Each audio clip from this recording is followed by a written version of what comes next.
रंजन बहन भट्ट।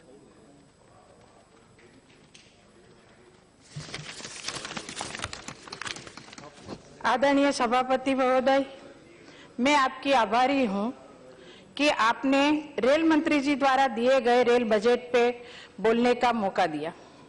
सर्वप्रथम तो मैं आदरणीय प्रधानमंत्री जी नरेंद्र भाई मोदी जी और रेलवे मंत्री सुरेश प्रभु जी और रेल राज्य मंत्री जी मनोज सिन्हा जी का अनेक धन्यवाद कहना चाहती हूं, क्योंकि उन्होंने मेरे लोकसभा क्षेत्र वडोदरा को देश का सर्वप्रथम रेलवे विश्वविद्यालय निर्माण करने का प्रस्ताव किया है। मेरे वडोदरा लोकसभा को आप श्री ने देश का सर्वप्रथम रेल विश्वविद्यालय प्रदान कर वडोदरा लोकसभा के सर्वांगीण विकास में बहुमूल्य योगदान दिया है।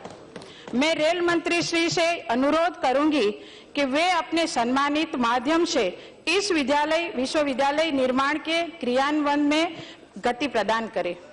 भारतीय रेल पूरे देश को जोड़ने की एक सरल और विश्वसनीय संपर्क व्यवस्था है। रेल बजट में समाविष्ट योजना परियोजनाओं से देश की इस अति महत्वपूर्ण परिसंपत्ति यानी भारतीय रेल में नव ऊर्जा एवं नव शक्ति का संचार होगा। रेल मंत्री और रेल राज्य मंत्री जी जो शायद देश के सर्वप्रथम ऐसे रेल मंत्री होंगे जिनका यह लक्ष्य है कि भारतीय रेल देश के सफल घरेलू उत्पादन में 2% तक का योगदान दे। आमतौर पूर्व सरकार के कार्यकाल में हमने अनुभव किया है कि रेल बजट में घोषणा तो कई सारी की गई थी पर उनकी अमलवारी नहीं होती थी, पर हमारे रेल मंत्री जी ने गत वर्ष रेल बजट की कुल घोषणा में से 193 घोषणा की अमलवारी कर दी है। रेल मंत्री जी की कार्यप्रणाली सराहनीय है, प्रशंसनीय है। इस वर्ष आप श्री ने रेल किराए बिना कोई वृद्धि किए और अधिक यात्री सुविधाएं प्रदान की है।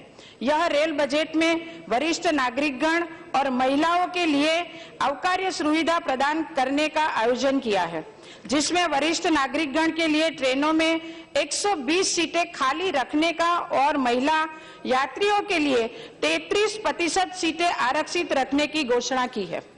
देश के गरीब से मध्यम वर्ग के नागरिकगण की सुख सुविधा हेतु के लिए नई ट्रेन तेजस चलाने की घोषणा की है। आखिरी छोरू के नागरिक को स्पर्श करती और देश के गरीब वर्ग की यात्री सुविधा में मूल्य वृद्धि करती है। एक और नई ट्रेन अंत्योदय एक्सप्रेस चलाने की घोषणा भी की है।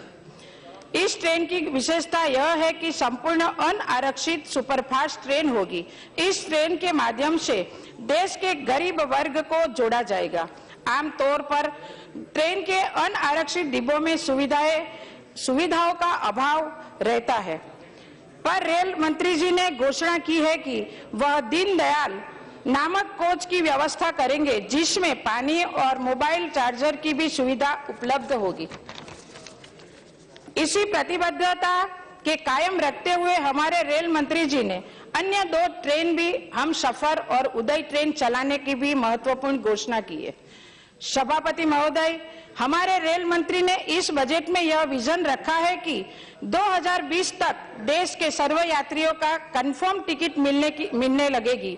इस विजन से एक बात स्पष्ट रूप से तय है कि भारतीय रेल की क्षमता में सुधार होगा और रेल विभाग इस क्षमता सुधार की परिपूर्णता के लिए प्रगति के पथ पर चल पड़ा है। मैं रेल मंत्री जी और रेल राज्य मंत्री जी को एक मेरी मांग रखना चाहती हूं।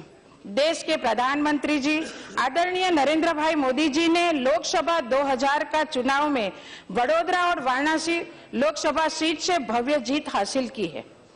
तो मैं माननीय रेल मंत्री जी और रेल राज्य मंत्री जी को अनुरोध करना चाहती हूं कि एक विशेष ट्रेन जो अभी आपने महामना एक्सप्रेस शुरू की है, तो वडोदरा से वाराणसी तक ये ट्रेन चलाई जाए।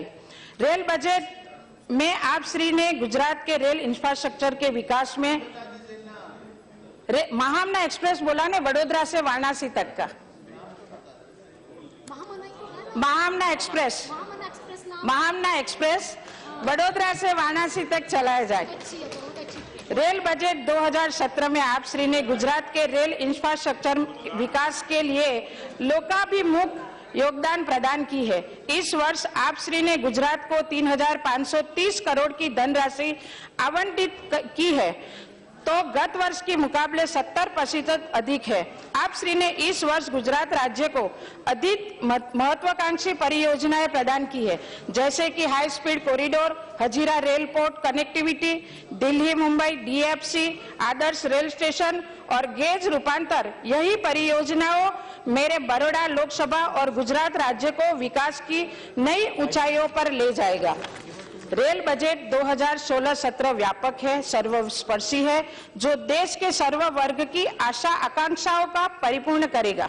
पुनः जनमुखी, सर्वसमावेशी एवं संतुलित रेल बजट 2016-17 देने के लिए आपका अभिनंदन करती हूं। साथ में एक मांग और रखना चाहती हूं कि तीर्थ स्थानों को जोड़ने के लिए आपने आयोजन किया है, लेकिन हमारा गुजरात का सोमनाथ जो तीर्थ स्थान में जोड़ा गया नहीं है, तो मेरी ये भी गुजरात की मेरे साथ मेरे सांसद भी यहाँ राजेश भाई उपस्थित है, उनकी भी मांग है, तो सोमनाथ को भी इसमें एक ट्रेन नई यात्रा के अनुसार उनको भी जोड़ा जाए और उनको भी नई ट्रेन मिल जाए। मैं आपको सुरेश प्रभु जी को और मनोज सिन्हा जी को इस बजट देने के लिए धन्यवाद देती हूं, अभिनंदन देती हूं और पूर्ण रूप से समर्थन करती हूं। धन्यवाद।